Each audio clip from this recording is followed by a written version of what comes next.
नमस्कार दोस्तों, स्वागत करते हैं आप सभी का एक बार फिर आपके अपने YouTube चैनल जीएस नगरी पे। दोस्तों, हम लोग इंडियन पॉलिटी कर रहे थे और इंडियन पॉलिटी में हम लोग का जो सेक्शन चल रहा था वो था एमसीक्यूज का। ओके, और इसमें हम लोगों ने पार्ट 1 पार्ट 2 कर लिया है। आज का ये जो पार्ट होगा ये होगा पार्ट 3। पार्ट 1 और पार्ट 2 के लिंक आप लोग को डिस्क्रिप्शन बॉक्स में मिल जाएंगे, वहां से आप जाकर के उसको देख सकते हैं। और इसकी पीडीएफ चाहिए है तो उन्हीं की डिस्क्रिप्शन में आपको मिल जाएगा। बाकी हमारी वेबसाइट gsnagri.com पे भी आप जाकर के पीडीएफ को डाउनलोड कर सकते हैं। अब देखते हैं आज का पहला प्रश्न। और पहला प्रश्न एक कमेंट में, हमारे कमेंट में आया था, नीरज जी ने किया था। एक प्रश्न पूछा था कि किसी राज्य के नाम बदलने की प्रक्रिया किसके द्वारा शुरू की जा सकती है। तो आपको बता दें, उन्होंने ऑप्शन दिए थे स्टेट, सेंटर, बोथ और नन। उन्होंने बताया था कि सर इसको एक्सप्लेन करके बता दीजिए। तो यहां पर हम इसको इस वीडियो में उनके इस प्रश्न को एक्सप्लेन कर दे रहे हैं। ठीक है, तो आपको पता है कि राज्य के नाम बदलने की प्रक्रिया जो है वो किसमें कही गई है। हमारे संविधान के आर्टिकल 3 में राज्य के नाम बदलने की प्रक्रिया कही गई है। ठीक है, और उसमें यह भी कहा गया है कि संसद को नाम बदलने की, किसी भी राज्य का नाम बदलने का क्या है, अधिकार है। ठीक है, वो राज्य की सहमति के बिना भी किसी भी राज्य का नाम बदल सकता है। तो यहाँ पे लेकिन इसका मतलब ये नहीं है कि सिर्फ संसद को ही है, मतलब सिर्फ सेंटर को ही अधिकार है, राज्य भी नाम बदल सकते हैं। ठीक है, मतलब राज्य भी जो प्रक्रिया है उसकी वो शुरू कर सकते हैं। ठीक है, यहाँ पे प्रक्रिया लिखी हुई है। ठीक है, बदलना नहीं है।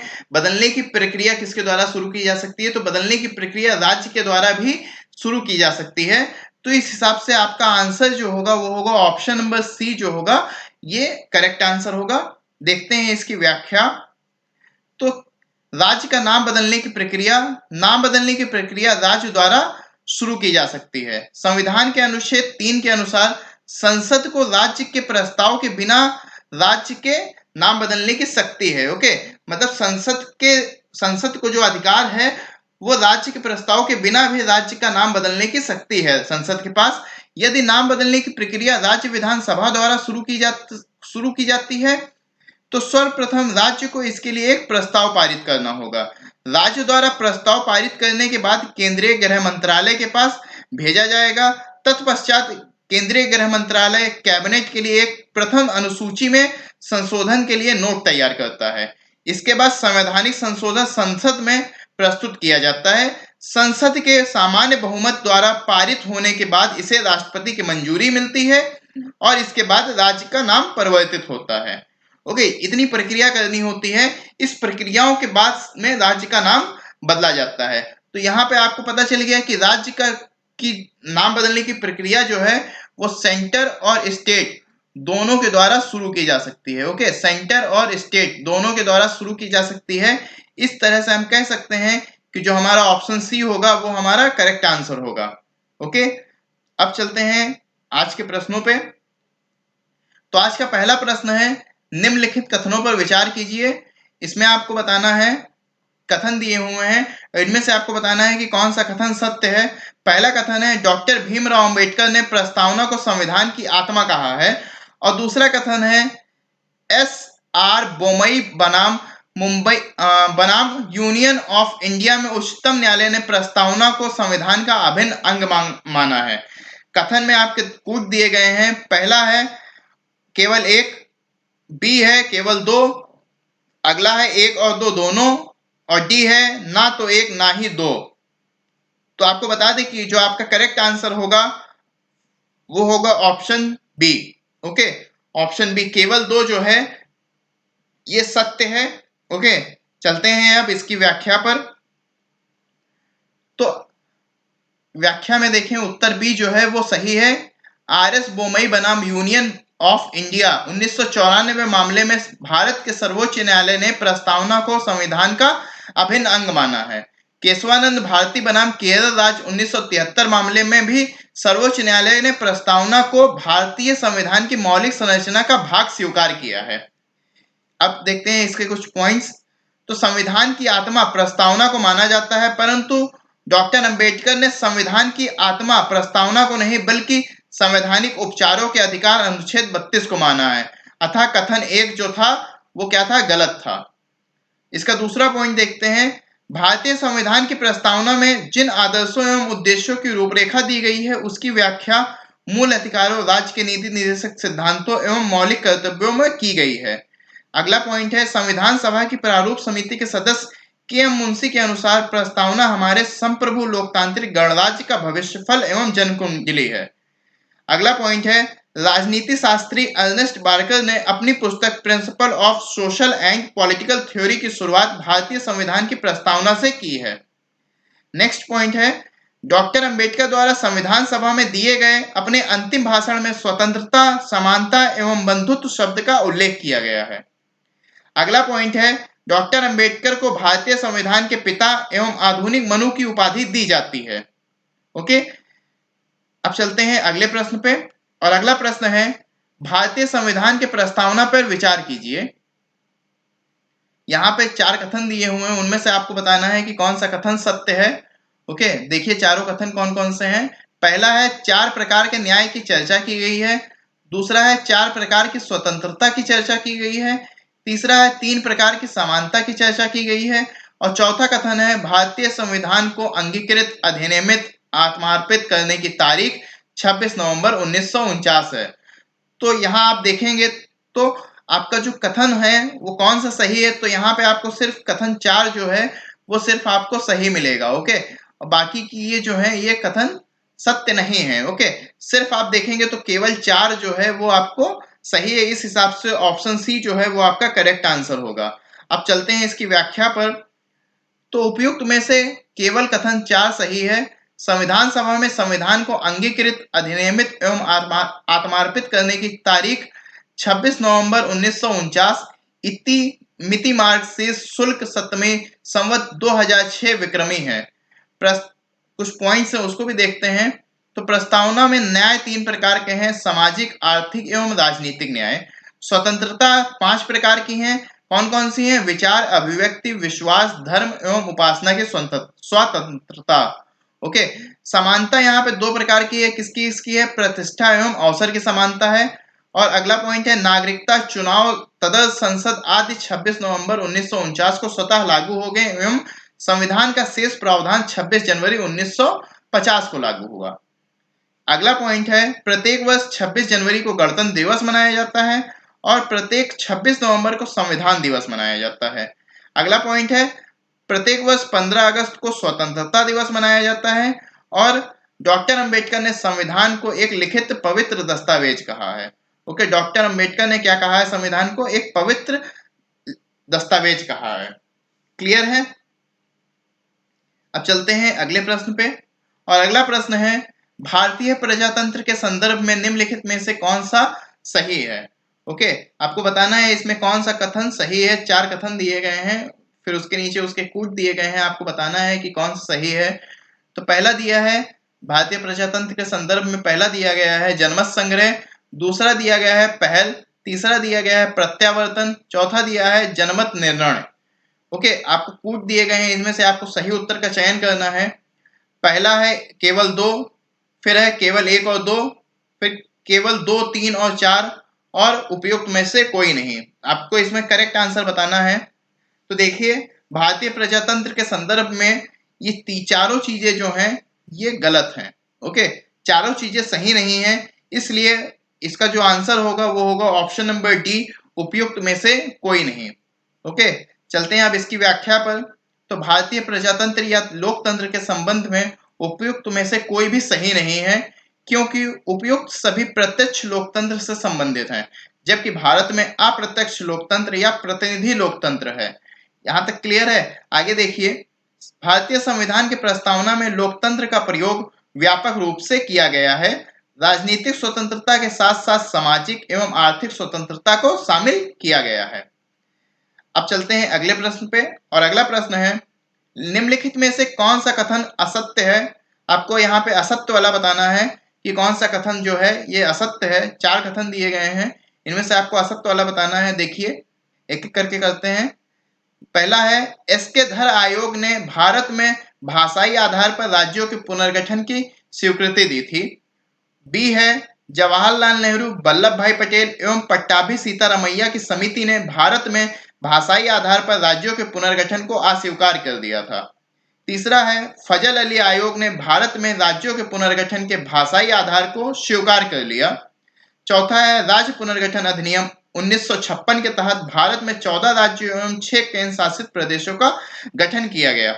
तो देखिए आपका जो करेक्ट आंसर होगा वो होगा ऑप्शन नंबर ए, क्योंकि ऑप्शन नंबर ए जो है वो असत्य है। ओके, ऑप्शन नंबर ए जो है ये असत्य है। श्रीधर आयोग ने भारत में भाषाई आधार पर राज्यों के पुनर्गठन की स्वीकृति नहीं दी थी। ओके, तो ये जो है ये गलत है और बाकी की ये जो कथन दिए गए हैं ये तीनों सही हैं, इसलिए आपको यहाँ पे असत्य वाला बताना था। तो असत्य कौन सा है? ये वाला है, इसलिए आपका जो करेक्ट आंसर होगा वो क्या होगा? ऑप्शन नंबर ए आपका करेक्ट आंसर होगा। ओके, अब चलते हैं इसकी व्याख्या पर। तो कथन ए जो है वो गलत है।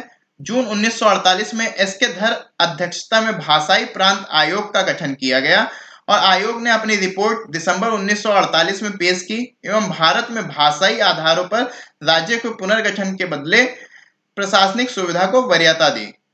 आगे चलते हैं और देखते हैं कुछ पॉइंट्स।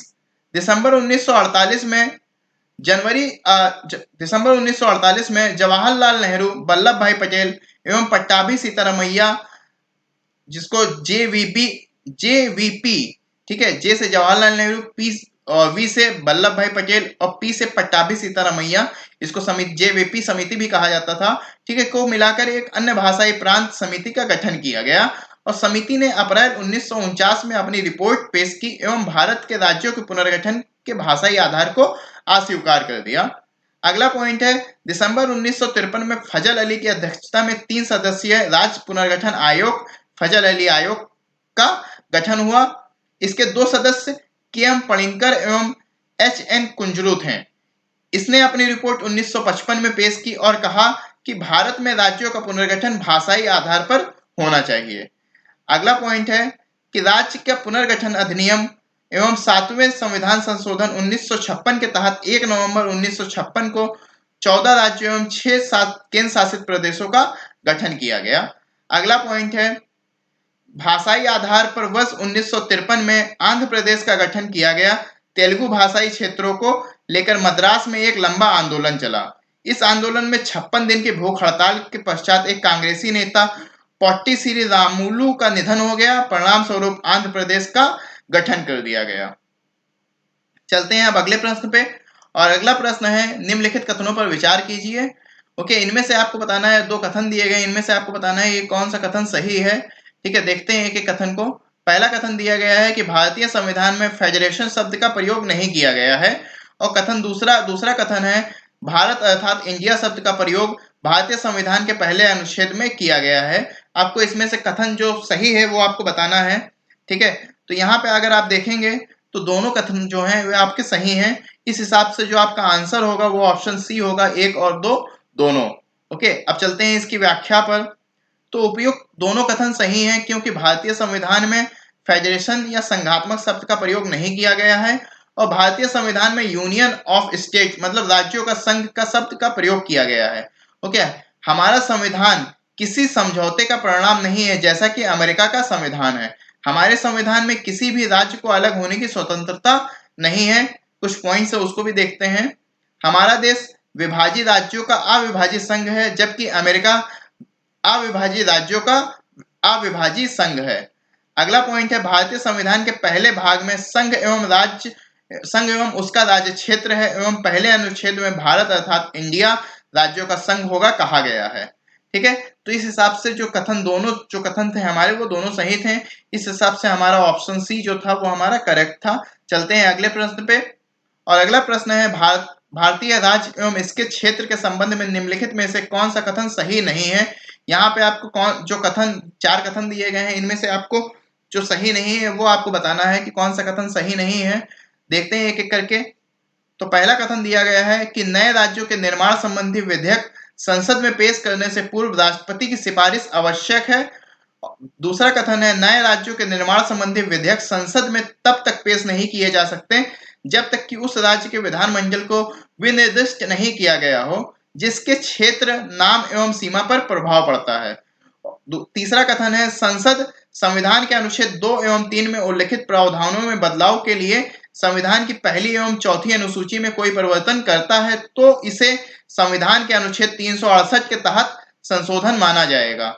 और चौथा कथन है, भारत के किसी दूसरे देश को अपना भूभाग देता है, भारत अगर किसी दूसरे देश को अपना भूभाग देता है तो संविधान के अनुच्छेद 368 के तहत संविधान में संशोधन करना आवश्यक है। इनमें से आपको जो कथन सही नहीं है वो आपको बताना है। तो यहाँ पे अगर आप देख रहे हैं तो पहली और चौथी अनुसूची में कोई परिवर्तन नहीं कर, कोई अगर संविधान की पहली एवं चौथी अनुसूची में कोई परिवर्तन करता है तो इसे संविधान के तहत अनुच्छेद 368 के तहत संशोधन नहीं माना जाएगा। ठीक है, ये जो है ये गलत है, ऑप्शन सी जो है असत्य है। इस हिसाब से जो आपका करेक्ट आंसर होगा इस प्रश्न का, आपको असत्य वाला बताना है, तो ऑप्शन सी ही आपका करेक्ट आंसर होगा।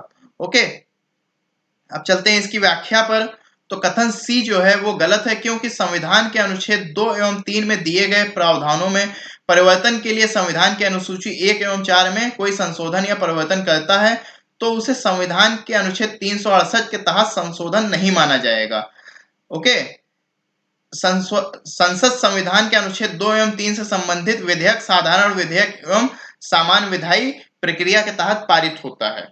ओके, आगे चलते हैं, कुछ पॉइंट्स है उसको भी देखते हैं।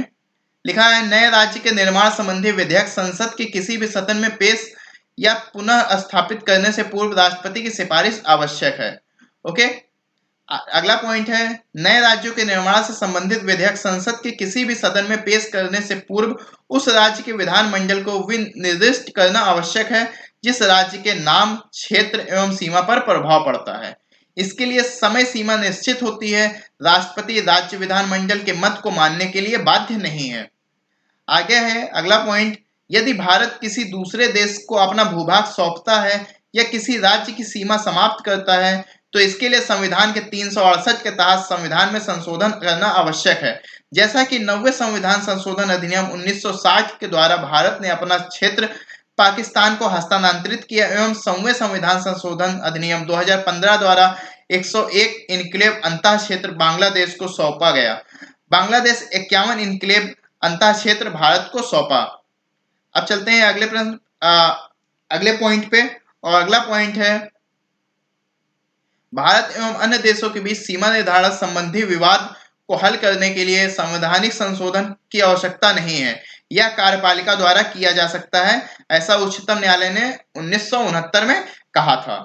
ओके, अब चलते हैं अगले प्रश्न पे, और अगला प्रश्न दिया गया है, निम्नलिखित पर विचार करना है और आपको हरियाणा, महाराष्ट्र, नागालैंड, सिक्किम और गोवा के जो उनको पूर्ण राज्य का दर्जा प्राप्त हुआ है इसका कालक्रम बताना है कि सबसे पहले किसको मिला है। इस हिसाब से भारत संघ के पूर्ण राज्य का दर्जा प्राप्त करने वाले का सही क्रम आपको बताना है।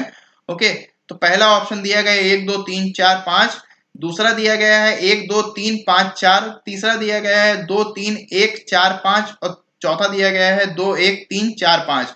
ओके, इसमें से आपको जो सही वाला है वो आपको बताना है।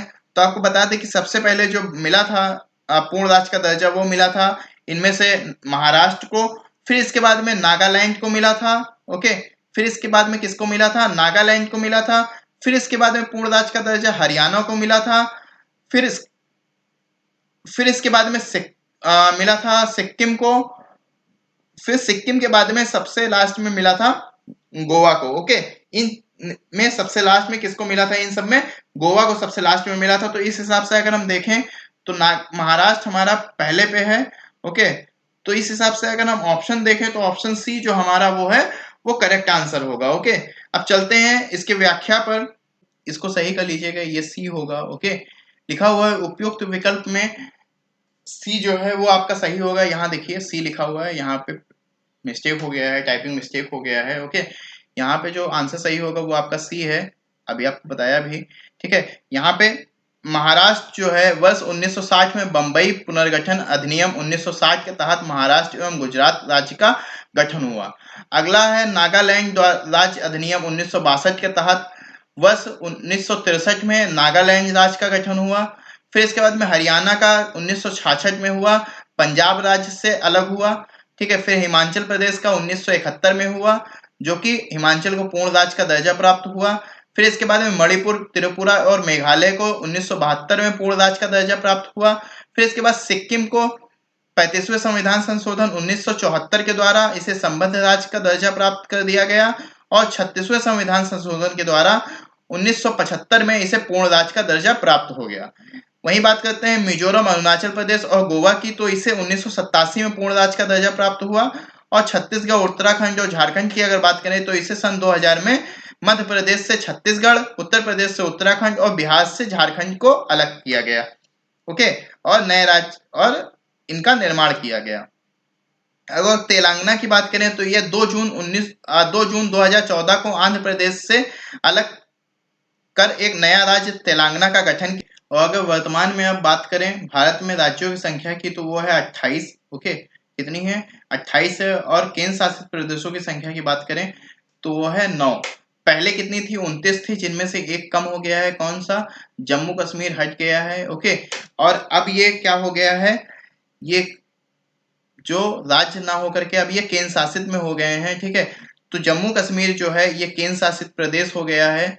ओके, 8वां। और इसके बाद में 9वां जो है वो है लद्दाख। ओके, लद्दाख, क्लियर है? लद्दाख।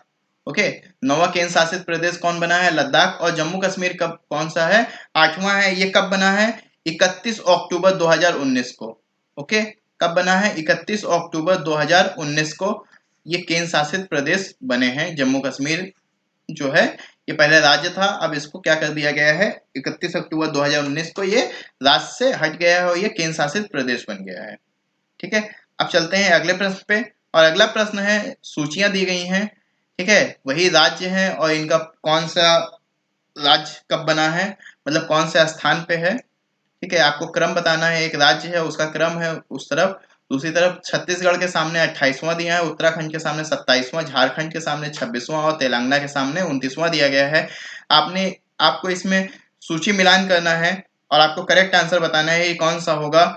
तो आपको बता दें कि छत्तीसगढ़ का जो है ये छत्तीसगढ़ 26वां है। ठीक है, 26वां राज्य बना था। और वहीं अगर हम बात करें उत्तराखंड की तो उत्तराखंड 27वां राज्य बना था। और अगर झारखंड की बात करें तो झारखंड 28वां राज्य बना था और तेलंगाना 29वां राज्य बना था। इस हिसाब से जो आपका आंसर होगा वो ऑप्शन सी जो होगा वो आपका करेक्ट आंसर होगा। ठीक है, अब चलते हैं इसकी व्याख्या पर।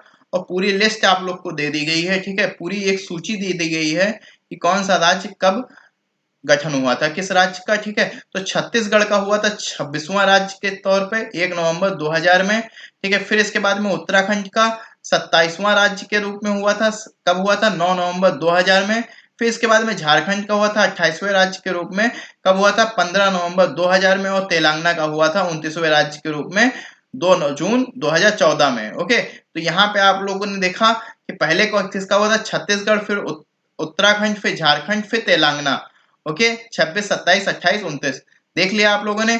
अगर हम बात करें गुजरात की तो गुजरात 15वां था, नागालैंड 16वां था, हरियाणा 17वां था, हिमाचल 18वां था, मणिपुर 19वां था। और त्रिपुरा की बात करें तो 20वां, मेघालय 21वां, सिक्किम 22वां, मिजोरम 23वां, अरुणाचल प्रदेश 24वां और गोवा 25वां राज्य बना था। क्लियर है? चलते हैं अब अगले प्रश्न पे। और अगला प्रश्न दिया गया है, देखिए अगला प्रश्न दिया गया है, लिखा हुआ है निम्नलिखित पर विचार कीजिए, इनमें से आपको जो कथन सही है वो आपको बताना है कि कौन सा कथन सही है। ठीक है, तो देखिए क्या दिया गया है। पहला कथन है दादर एवं नागर हवेली में फ्रांसीसियों का शासन था। दूसरा है पुडुचेरी पुर्तगाल के अधीन था। तीसरा है पुडुचेरी 3 राज्यों में अवस्थित था। ओके, इनमें आपके कूट दिए गए हैं, उनमें से आपको बताना है कि कौन सा कथन सही है। पहला है केवल 1, दूसरा है केवल 2 और 3, तीसरा है केवल 3 और चौथा है 1, 2 और 3। ओके, इनमें से आपको सही वाला बताना है। तो यहाँ पे आप देख रहे हैं कि पुडुचेरी पर पुर्तगालियों का पुडुचेरी जो है वो पुर्तगालियों के अधीन नहीं था और दादर नागर हवेली में फ्रांसीसियों का भी शासन नहीं था। इस हिसाब से अगर आप देखें तो सिर्फ जो ऑप्शन 3 है पुडुचेरी जो है 3 राज्यों में अवस्थित था, यही आपका जो है करेक्ट आंसर होगा। और चलते हैं अब इसकी व्याख्या पर। तो देखिए कथन 3 सही है क्योंकि संघ शासित प्रदेश पुडुचेरी 3 राज्यों में अवस्थित है। कौन कौन से? तमिलनाडु जहां पे कराईकल और पुडुचेरी है, आंध्र प्रदेश में यमन है और केरल में माहे है। ओके, ये तीनों जो है केंद्र शासित पुडुचेरी के ही भाग हैं, कराईकल और पुडुचेरी, यमन और माहे। ओके, अब देखते हैं आगे। दादर एवं नागर हवेली 1954 के अंत तक पुर्तगाल के अधीन था, ना कि फ्रांसीसियों के। क्लियर है, किसके अधीन था? पुर्तगाल के अधीन था। अब 10वें संविधान संशोधन अधिनियम 1961 के द्वारा इसे संघ शासित क्षेत्र में परिवर्तित कर दिया गया। पुडुचेरी 1994 तक फ्रांस के अधीन था, ना कि पुर्तगाल के अधीन। 1954 में फ्रांस ने इसे भारत को सौंप दिया और 14वें संविधान संशोधन अधिनियम द्वारा इसे संघ शासित प्रदेश घोषित कर दिया गया। आगे है गोवा, दमन एवं द्वीप। गोवा, दमन एवं द्वीप पर पुर्तगालियों का आधिपत्य था।